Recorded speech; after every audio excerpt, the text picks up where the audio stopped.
Меркур е планетата која носи символика на комуникацијата и на начинот како ние размислуваме.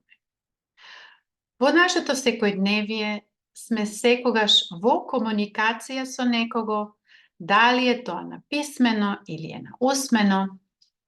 Во овој случај тоа нема голема улога.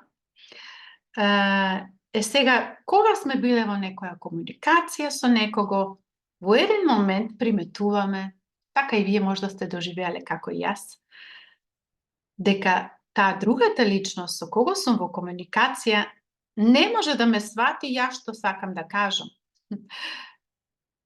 И затоа тука се доживуваме неспоразум. Зашто е тоа така? Затоа што нивниот Меркур, значи на тие другите со кого сме во контакт, е на сосема друга позиција поставена. И така настануваат кавги и неспоразум. Тоа треба да го сватиме, затоа што нивниот Меркур е сосема на друго место поставено. Сега јас би имала едно решение за тоа. Како би било ако ние сите научиме на еден едноставен начин да комуницираме? Што мислам со тоа? Едноставно да бираме да имаме еден едноставен речник, за да можат сите други да не разберат.